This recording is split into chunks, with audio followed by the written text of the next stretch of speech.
La Chine a connu une augmentation notable du nombre de drones civils. Afin de garantir que leur usage soit correctement réglementé, l'administration chinoise de l'aviation civile a édicté de nouvelles règles. Li Bin a commencé à apprendre la conduite de drone il y a à peine 3 mois.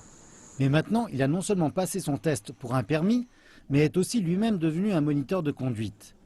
Il pense que sans l'établissement de règlements spécifiques, conduire des drones pourrait être dangereux.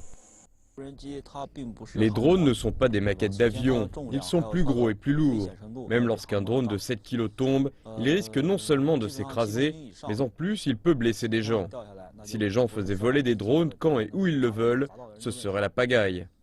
Les collègues moniteurs de Li Bin sont d'accord avec lui sur les dangers. Ils disent qu'on devrait enseigner aux gens comment utiliser correctement les drones.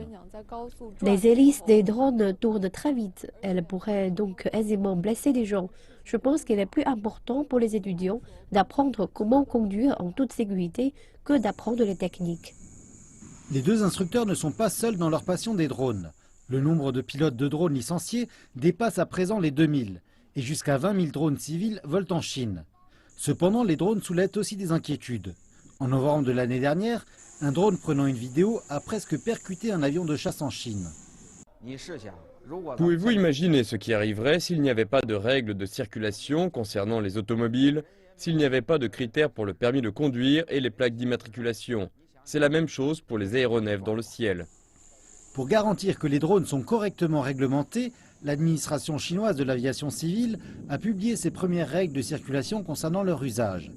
Elle classe les drones en 7 catégories en fonction de leur poids et de leur fonction. Et à différents types de drones, différents critères.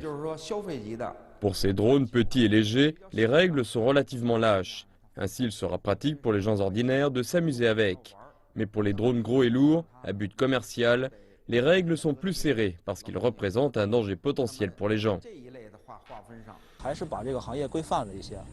Les nouvelles règles vont standardiser le secteur.